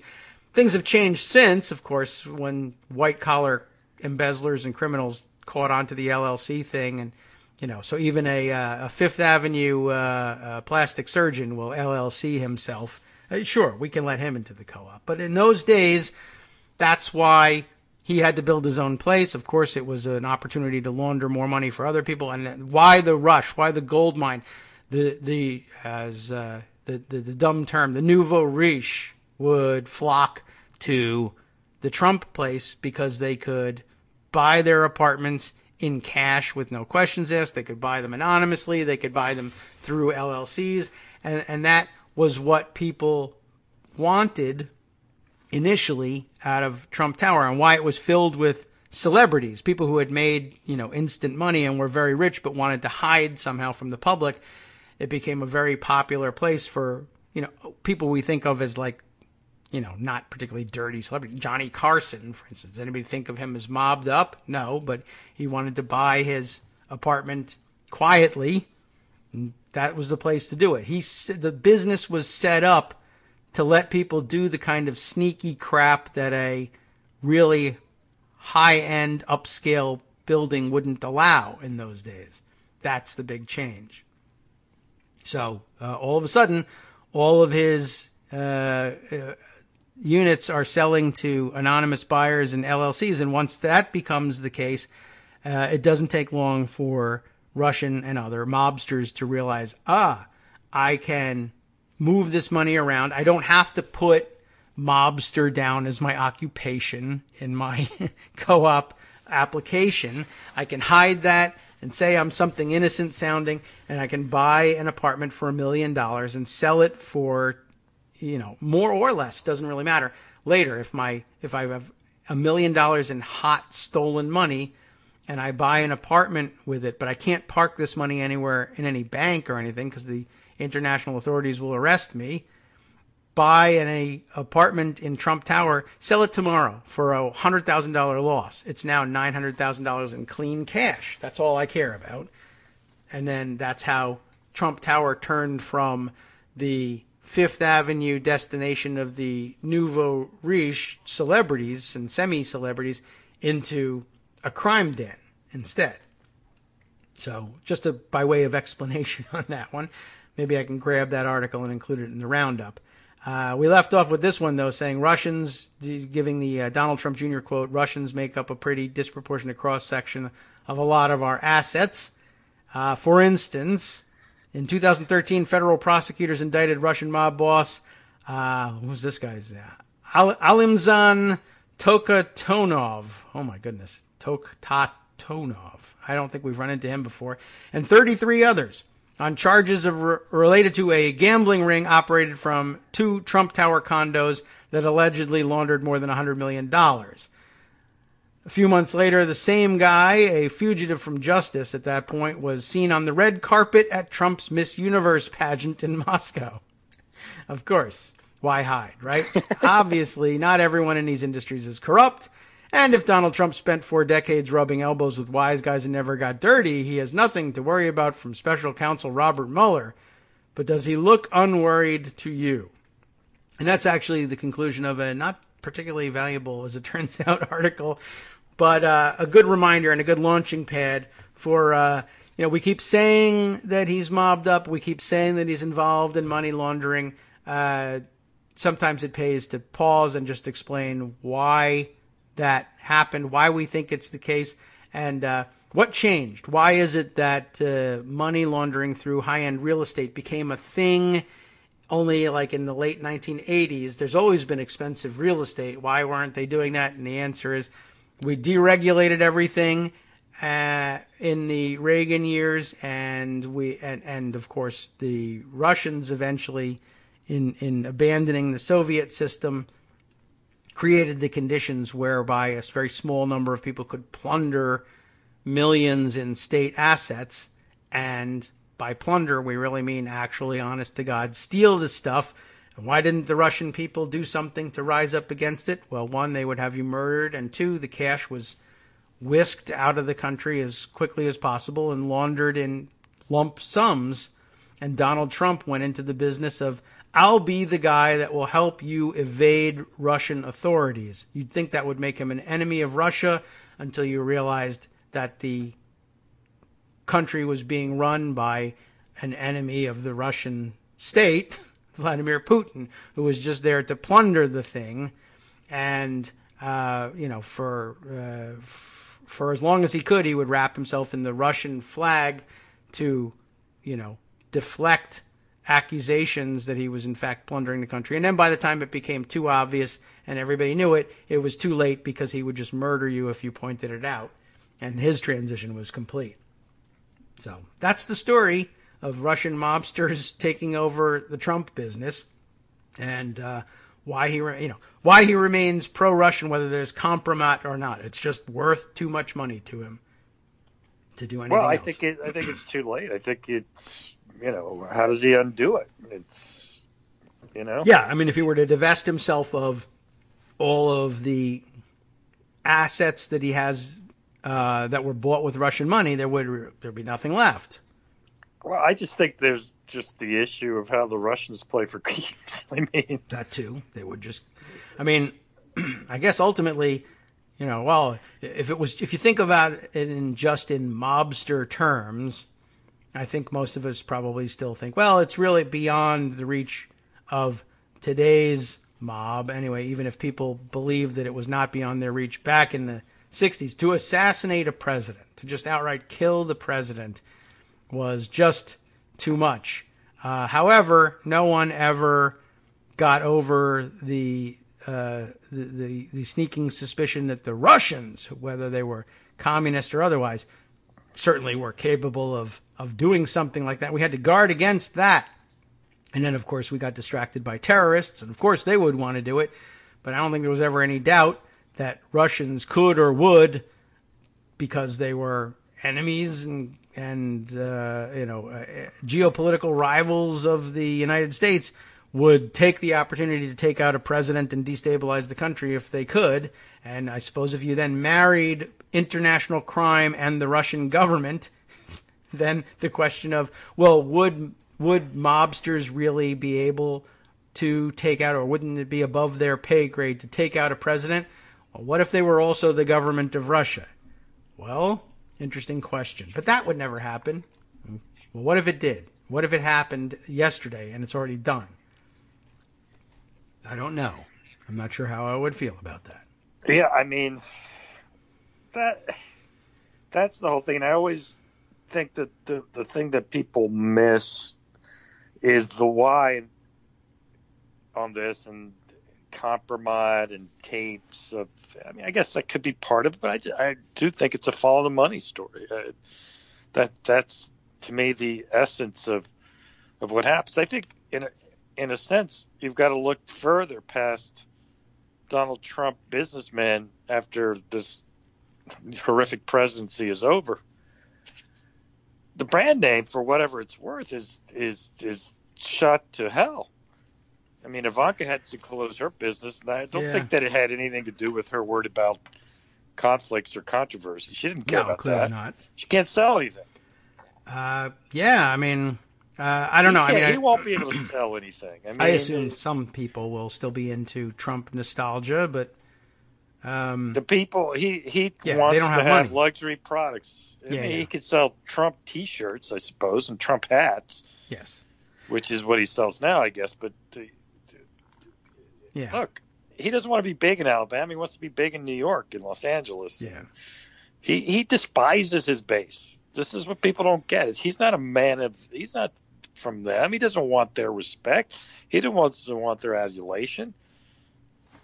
I mean, at a distance, he'll take the applause, but he wants the New York Los Angeles, the elite. When he always makes fun of the elite, he always says, "You're the elite. The people who love me are elite." Yes, but sure. Because they're not elite. Right. They don't have any money. Relatively speaking. He needs to be, he needs the jet set lifestyle, and where he goes, there needs to be a red carpet and get the penthouse suite at wherever he's going. He was not happy being a rich kid from Queens. That's why he went to Manhattan in the first place. You think he's going to want to go to be big in Topeka, Kansas? He doesn't care about Topeka, Kansas. No. I mean, he'll have a rally there, and it's great when people applaud, and as long as they're down there and I'm up here and there's lots of applause to be heard, I'm happy to rally in front of you so that you cheer for me. But, yeah, I mean, like, do I stay overnight in Topeka? No. No, the presidential suite at the best hotel you have, no thank you. First of all, you don't have any that have presidential suites. And second of all, I wouldn't care even if you did. It doesn't have my stuff in it, and I'm weirdo and germaphobe. But, yeah, I'll come and get applause here, but then immediately fly home. I just don't. I'm not interested in being a local hero. Right. I'll tell you, I'm not kidding. The worst thing that ever happened to Donald Trump was winning the presidency. It may be. It was the worst thing that happened to us, too, of course. Yes. But it's the worst thing that happened to him. Sure, he gets to jet around in Air Force One for 4 years. That's nice. If he doesn't get impeached. But he's going to be so... I mean, you think Trump Twitter's bad now. Wait till afterwards. It's going to be insane how much he rails about everybody. Yeah, I wonder how much time he'll have left to do that. At some point, it'll just be like, okay, they'll take away the phone and he's... What does he do now? Oh, well, no, but I mean, I think he moves from the White House to assisted living is what I think happens. Maybe. Or he is 72, of his own making, right? I'm sure. But yeah, I mean, I don't know how long he remains in office, et cetera. But at some point, not that far after his exit from the office, whether he serves out one term, serves out, God forbid, 2 terms, or is impeached somewhere along the line, he just doesn't have that much time left to live independently. I think he's at, he's already on a downward spiral mentally. It's not that all 72-year-olds by any stretch of the imagination have to move after the next job into assisted living. It's just that some people have a progression of mental breakdown earlier, and he's having that now. Well, yeah, I mean, and there's no doubt that his mental acuity, as bad as it was, and how the personality disorders that he had and the bigotry that had been a part of him, and frankly, the lack of intelligence. He's just a huckster. That's all he's ever been. He's not a smart businessman. He wanted to be in Manhattan. It didn't matter whether it was smart or not. And he got lucky that in the 70s there was a recession, so he bought relatively low. First, the Grand Hyatt project that he did with the Pritzkers. And then, of course, Trump Tower that he started in 78, 79. We have to understand, New York was in a recession at that point. So he got the Bonwit Teller location for relatively cheap. The Bonwit Teller company's CEO was stupid. He sold at a bad time, but he made some mistakes, but he didn't know what to do. And after that, he just did everything wrong. The Atlantic City casino business was a disaster. Everything he does is a disaster. He's a failed businessman, and really, in most respects, he was saved by the Russian money. That's the thing that, The Apprentice saved them, I guess, in terms of reputation. Because before that, he was just kind of a joke. Yeah. Well, that definitely rehabilitated his image, and it was an intentional thing Mark Burnett did there. And like we've said in the past, it very easily could have gone a very different way. It could have turned him into a joke, but I guess as a producer, you give. Well, you want the show. You got to, I'm not. Mark Burnett's trying to make money, and his way to make money was to pretend Trump was some tycoon. Yes, I mean you could make money with the comedy angle, but I guess they thought, all right, the longer-lasting brand here would be, now let's make it out like he's a serious businessman and is hard-nosed and knows what he's doing. I think we can sell that for more seasons than the Donald Trump is a blowhard dummy. Look at how stupid he is. That'll get old pretty quickly. I think people think that's the case largely now, and it would be more interesting if we could, make it look like he knew what he was doing, or and turn it into a celebrity apprentice thing too, et cetera, et cetera. So I think they made the right call there, business-wise, anyway. Right. You'll get a kick out of this tweet I just saw. All right. From Jeff Lake about a Trump tweet, the one about Omarosa being a dog. This kind of language is unbecoming of a president of the United States. There is no excuse for it, and Republicans should not be okay with it. Okay, thanks, Jeff. Yeah. All right. Well, as long as we're on notice, not to be okay with it. Although that was for Republicans. I don't know what we're supposed to do. But still giving advice to Republicans about what they should be upset about not here. Okay with. Yeah. All right. Well, Jeff Flake is pretty worthless in that respect. All right. Well, we got a couple of other things to catch up on. Maybe we can make an actual transition here after this. Yeah, you talk about what you want. I blew a little steam, which is what I wanted to do. Excellent. So, all right. We'll see you later then. Hi, it's me, David Waldman, your host for Kagro in the Morning, interrupting this little break to say thanks so much to all of you who are contributing supporters of Kagro in the Morning. Thousands of you are downloading the show each day, but fewer than 1 in 25 regular listeners are donating to help keep us on the air. For the money you'd spend on a single 3-minute iTunes song, we bring you 2 hours of great news and entertainment every day, 5 days a week. Patreon.com, Patreon.com makes it easy. You can find us there by searching KagroX or David Waldman or Kagro in the Morning or even Daily Coast Radio in their search box, and you'll be right where you need to be to make easy, recurring, monthly contributions to support our show. Once again, thanks so much for your support.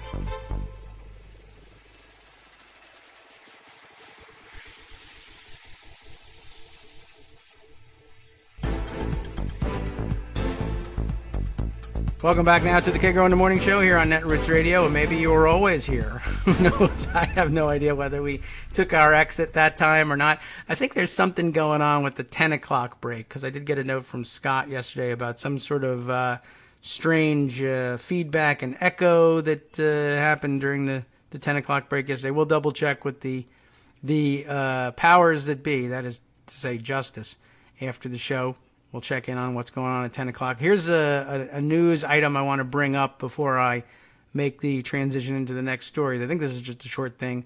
I saw a story being tweeted around by The Trace, which is the sort of the news PR editorial arm of the gun safety lobby. And I think this is sort of the outgrowth from Everytown for Gun Safety, the Bloomberg group, I believe. I don't even remember who does what now, because I have no relationship, believe it or not, with any of those groups, and never know what they're up to, and their game is to pretend that they don't know what I'm up to. So we dance around in circles, making sure that once again David Waldman gets no money or support for any of the things that he does. That seems to be a Washington parlor game, and here we are. Anyway, The Trace does what it does, and I'm glad they do it.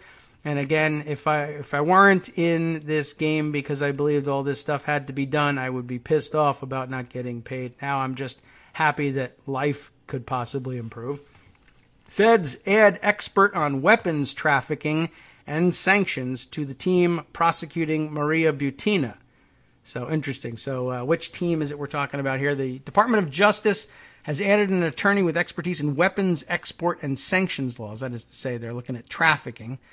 To the team prosecuting Maria Butina, the accused Russian agent whose handler was entwined with Kremlin-connected arms manufacturers banned from doing business in the United States. You forget about that part of Butina's business connections. We were all excited about the hot sex stuff, and of course also the fact that she was tainting the NRA, that super patriotic organization, now turned out to be another Russian puppet, which certain elements of American electorate believes is actually patriotism to sell out to the Russians. Anyway, the addition of Will Mackey brings to 3 the number of prosecutors pursuing the case against Butina. She faces charges of conspiracy and acting as an unregistered foreign agent for what authorities say was her attempt to gain political influence through the NRA, part of a broader Russian campaign to install Donald Trump in the White House. that's interesting to make that connection. I don't know if everybody else would stand by what the trace says there, but I do. Mackey, an assistant U.S. attorney in the Justice Department's National Security Division, has spent years prosecuting violations of U.S. sanctions and international arms embargoes. In 2008, he helped win a guilty verdict in the high-profile case against John Reese Roth. Wasn't that high-profile, I guess? A University of Tennessee professor who passed secret military data to research assistants from China and Iran. That's just plain espionage. I don't think we have to worry about what we call that. Okay, so he rolled up that one, and that's an interesting addition just for that. More recently, Mackey was involved in a controversial prosecution of Mark Turi, T-U-R-I, an Arizona arms dealer who sought to sell sniper rifles, machine guns, and other weapons to Libyan rebels during the uprising against Muammar al-Gaddafi. The charges against Turi were dropped after he reached a civil settlement with the State Department. Some unsavory characters he has gone after. Court filings show that Mackey joined the Butina prosecution team days after Senator Ron Wyden asked the Treasury Department to investigate possible U.S. sanctions violations by two Russian arms manufacturers. Those manufacturers, Kalishnikov concern, you know them, wow. The K in AK. Oh. So basically, like the automatic weapons, the infantry rifle manufacturer forever for the Soviet and now Russian armies. Why would we be concerned about that? The Kalishnikov concern and Tula cartridge plant have ties to Alexander Torshin, a high-ranking Russian official suspected of directing Butina's spying activities in the United States. In 2014, Kalishnikov concern, Russia's biggest gun maker, I like the name, Kalishnikov concern, Trump organization, Kalishnikov concern, sought to expand its foothold in the American market to shore up its flagging business, but its hopes of using America as a path to revival were dashed later that year when the Obama administration imposed sanctions against the company in response to Russian military involvement in Ukraine. The NRA protested the sanctions because they're so super American and pro-democracy, decrying them as a subterfuge for gun control. And by the way, that was one of the most ridiculous / masterful spins the NRA has ever put out. Back in the days we're supposed to return to under Donald Trump, glory days, aficionado, apparently. Back when the NRA was about every American needs to be armed in case the Russians start invading people, immediately protest sanctions against the Russians for invading people. Because why? Because we think the Russians ought to be able to sell Kalishnikovs to Americans. It's just kind of a weird thing. Originally, I guess the appeal of an AK was that there was some sort of exotic feel to it. Like you could only get a hold of an AK-47 if you killed a commie soldier and took it off him in the Nam or whatever.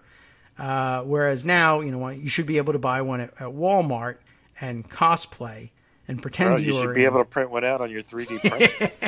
Right, that's next. And I'm sure as a fake one you could actually probably do and do it right now. It's just the working ones, although they're not made from considerably better materials than the plastic.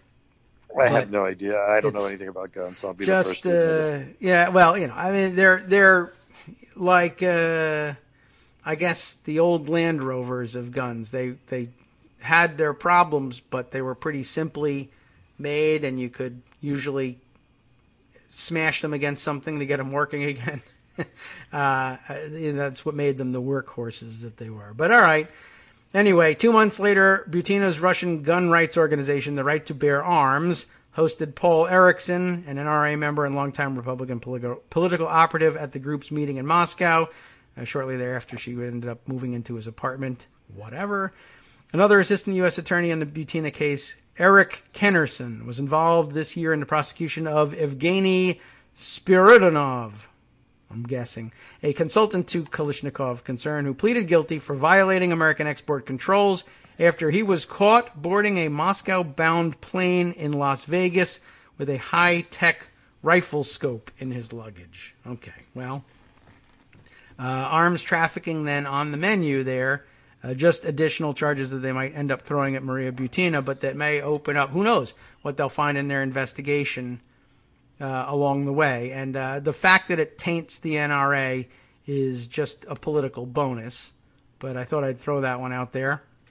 And there's an awful lot more that's happening that, let's see, which ones can we want to catch up with? I'm not even certain which one kind of comes next in the order of importance, but by way of maybe sort of kind of making a transition between the theme of the marriage of international organized crime and governmental entities. And I guess on the other side, when you say international crime organizations, you mean the NRA, right? Well, that's one. Yes, but I was thinking mobster-style international crime organizations. But now the NRA entering into that territory on its own. Another international crime organization, or another international organization with criminal tendrils that we've discussed on the air before, FIFA. That enters into this story. I've got here's what I'm talking about. Between this and our Middle East stories over the, let's say, the end of last week, Friday, we talked a little bit about the crazy situation between the Saudis and the UAE, their weird relationship with Jared Kushner, and when we're talking about the leaders of those countries, personal relationships with Kushner, personal relationship even through Kushner with Netanyahu, and trying to reshape relations in the Middle East in general, and what it means to be a Middle Eastern autocrat sitting on trillions of dollars, and the things that you can do and the things you can get away with, / a bunch of other themes we've touched on in the show. This interesting story from The Intercept, and it's old, but it only sort of just came to my attention as I reviewed the Middle East stories. One of the stories that we discussed a little bit and in the past and a little bit at the end of last week, the strange tale of the freedom with which the Saudis and Emiratis felt they could move to impose the blockade of Qatar. And that came so quickly on the heels of Trump's personal visit to Saudi Arabia and the development of the close personal relationship, close enough that they communicate by text via WhatsApp between Kushner and the Crown Prince of Saudi Arabia and the end of the United Arab Emirates, MBS and MBZ, and Jared Kushner and their texting relationship, which brings up another Presidential Records Act problem, but never mind that one.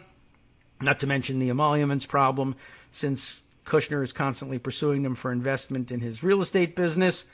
But leaked documents expose stunning plan to wage financial war on Qatar and steal the World Cup. This is an interesting thing. How far did their plans to undercut Qatar actually go? On Friday, we learned that there's at least some reporting that, one, the blockade was imposed with reckless abandon, and the assumption that they had the Americans' blessing for it, which they did have, because Trump essentially gave it the thumbs up while he was in Saudi Arabia. And as soon as he arrived back on American soil and learned that the blockade had been set up, he immediately accused Qatar of abetting terrorism, because that's what Saudis and the Emiratis told him was behind the blockade. And only then, just as his aides have to tell him what time it is in other countries and whether it's okay to wake up the Prime Minister of Japan to talk about what was on TV, they also had to tell him, oh, P.S., we have our biggest military base in the Middle East by far in Qatar. So saying that they're a terrorist abetting regime poses a certain problem. We're fighting terrorism supposedly all over the Middle East from out of this base that only they've been willing to give us, by the way. And the Saudis and Emiratis have been next to nowhere when it comes to giving us a base of that size. No, they insisted that it not be there. Yes, and the big This controversy. was when the cave into Osama bin Laden back in the day. Yeah. Actually. Absolutely true. So, between that and all the infidels, Yes. no infidels.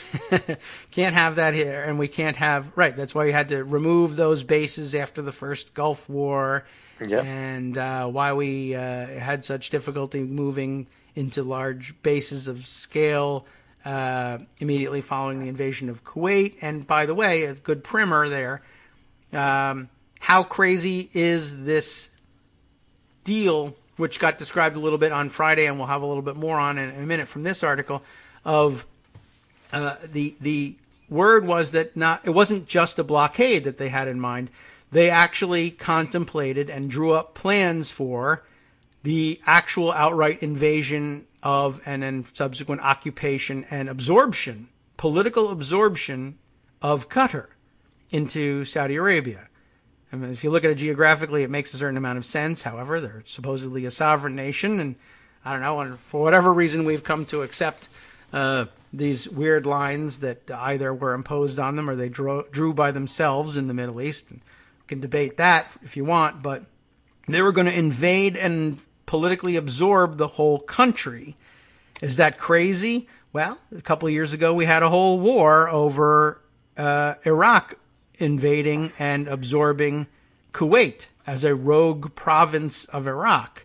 So it's not, out of the question there. So anyway, the other part of the story was, one, the Qataris found out about it, and two, Rex Tillerson, who was still the Secretary of State, prevailed upon the White House, hey, this is nuts. You can't just have secret meetings with these guys, try to get them to lend you money, and then say, okay, in exchange for maybe a loan of $1 billion for my private real estate empire, I'll let you invade and politically absorb your neighbors.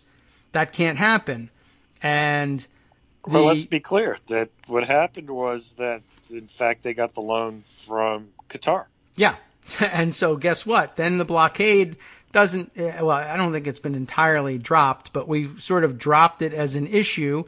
But we reaffirmed our alliance, at least nominally, with Qatar, and things froze in place, and they didn't invade, but the Saudis and Emiratis were apparently in a position to demand of Trump, now that he's also gotten the money from, he's satisfied. He doesn't care who he got the money from. He got it from the Qataris, but they were able to say, well, as a sop to us now that you've patched up your relationship with Qatar because they've given you money, we want something too. A face-saving gesture. Fire Rex Tillerson. The American Secretary of State was dismissed by the crown princes of the Middle East because they can text to Jared Kushner. That's the relationship that they have here. So, well, not only could they text, they lent them money. Yes, right. Well, they also put some money in. You got to have some money in the pot here in order to get me to read your texts. The Intercept's latest here is about those leaked documents that exposed a financial war on Qatar, not the physical war, but the World Cup is involved. Remember, Qatar is the next host of the World Cup. And what would you do, for instance, what are FIFA's plans if a host country is invaded, occupied, and absorbed politically by a neighbor?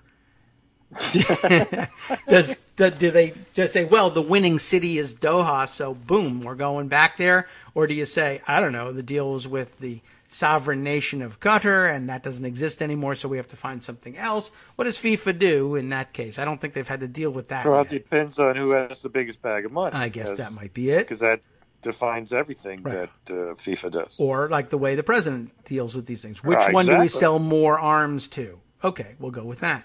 So here's the story. Ryan Grimm and Ben Walsh reported this back in November of last year, 2017.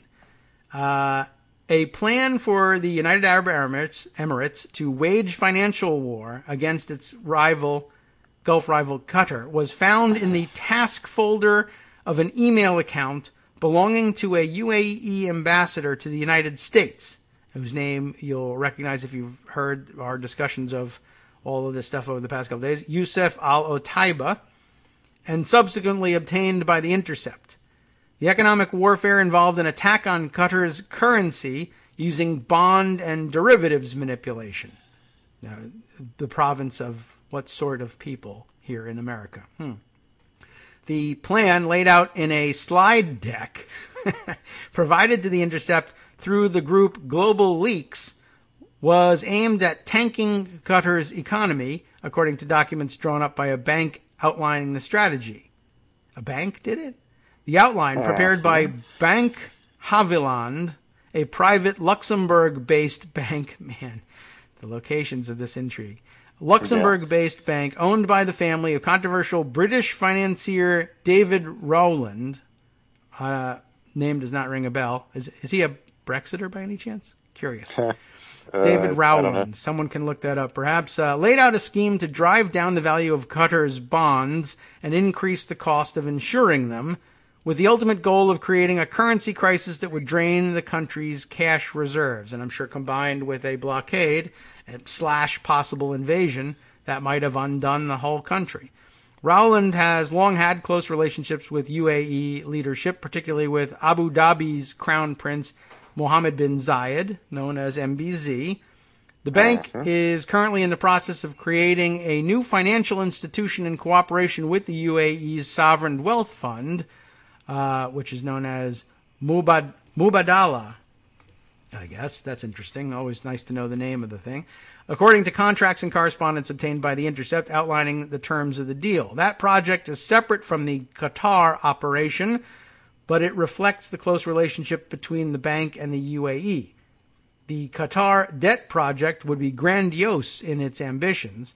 Control the yield curve, decide the future, reads the planning document. That's the actual catchphrase, referring to a standard financial industry graph showing a country's borrowing costs for debt that is due at different dates. The height and shape of the yield curve is thought to be a reflection of how healthy an economy is and influences what financing options are available to a country.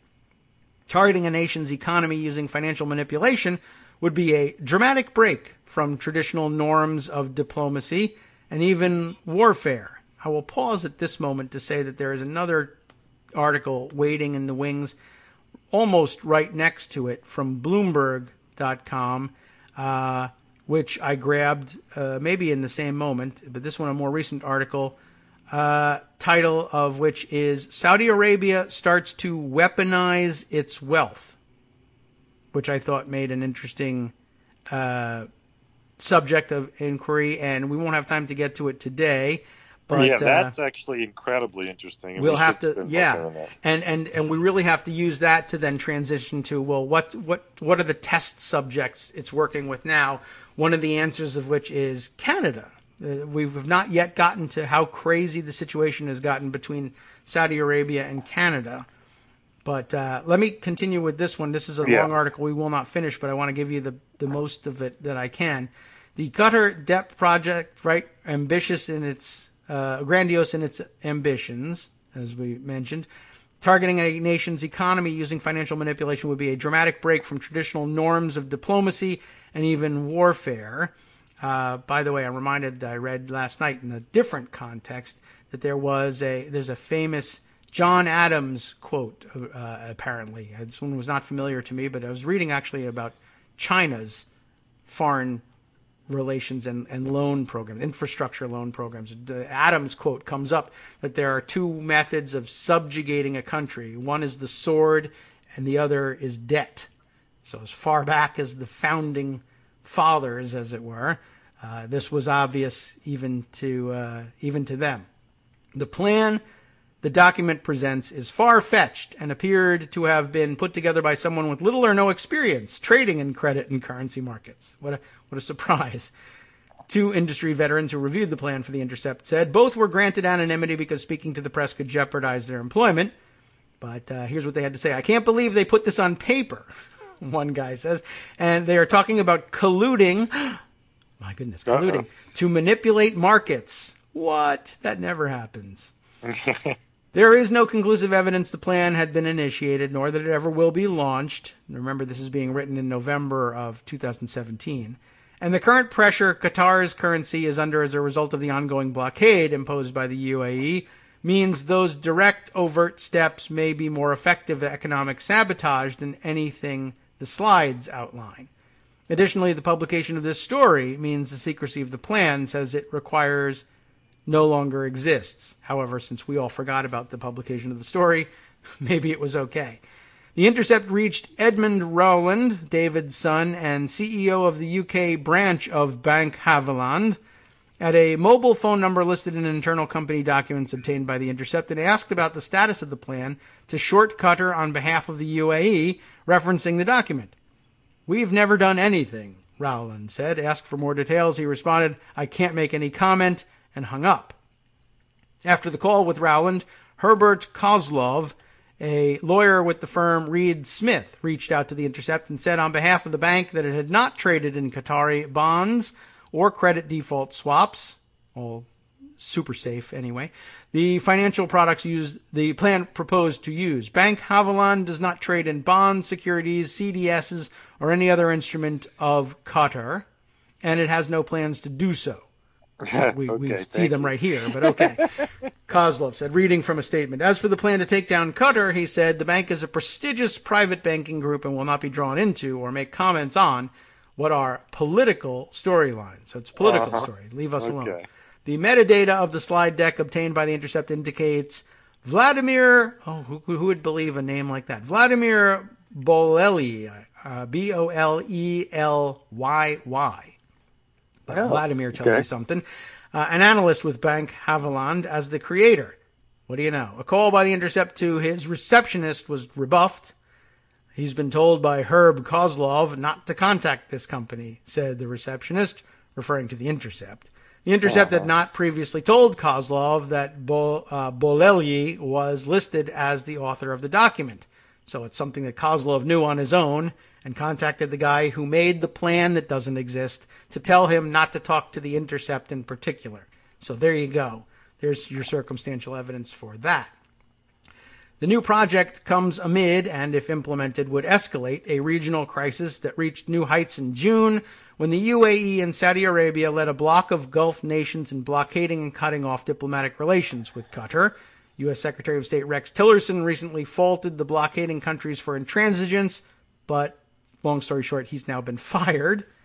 According to a report in the American Conservative, Tillerson previously told people close to him that he believed Trump had undermined him at the behest of Otaiba, the UAE ambassador, working through Trump's son-in-law and White House advisor Jared Kushner, to whom Otaiba is close.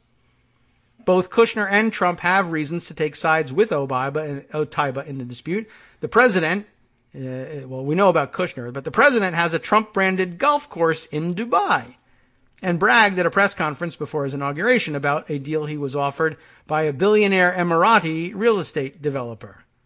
The president's attempts to get his hands on Qatari money have been less successful. In 2010, Trump traveled there with his daughter Ivanka in an attempt to secure two different sources of investment funding, and he was unceremoniously rebuffed by both. Back then. Yes. That was then. Right. Now things are, of course, different. You need to go ahead. Yeah. We're running out of time, as it turns out. I'm trying to sort of skim down to see where we get to the FIFA story, although I have to stop here to say, by the way, Bank Haveland, best known, apparently, for its role in a previous incarnation in the bankruptcy of Iceland, the whole country, which I just visited. And, they did have this problem. And it resulted in, at least briefly, the ouster of every possible ruling party in Iceland and its replacement in popular elections with the Pirate Party. Well, they did nationalize the banks. Yes, and that was a terrific response to this. But yes, Bank Haveland best known for that debacle, from which it sprung as a new bank out of the Luxembourg branch of the Icelandic bank Kaupthing, and for willingness to work with controversial clients such as Nigerian tycoon Kola Aluko. So, well, remember, Luxembourg also has very secretive banking law. So. Yeah, well, so you're one of those weird landlocked Middle European countries that likes to dabble in that kind of garbage. But yes, like Cyprus. Yeah, Oh, that's true. Although they're not landlocked, they get to be offshore. They're waterlocked. Right? Waterlogged, anyway. All right, so we're not going to get to the FIFA aspect of this either, but it's really an interesting I think we story. kind of hit on it. Because I was listening. I mean, it's you should really dig into the Saudi weaponizing. Yes, well, that'll have to be next. Yeah, and then down here at the bottom, one of the slides is titled "The FIFA Option." Qatar has committed to $200 billion of spending for hosting the 2022 World Cup. The GCC can petition FIFA to grant the tournament to the region as a whole instead, with precedent of the Korea-Japan World Cup and, of course, the now upcoming North American World Cup. So I guess that would be the answer. They would either simply keep it in Doha, except pay the Saudis and the UAE as the new owners of Qatar, or move it to, Riyadh and Abu Dhabi instead. But what an interesting thing. It's so hot. It's crazy they're doing this. But yes. That's a story for another day. That's true. But like we said, lots of billions of dollars at stake.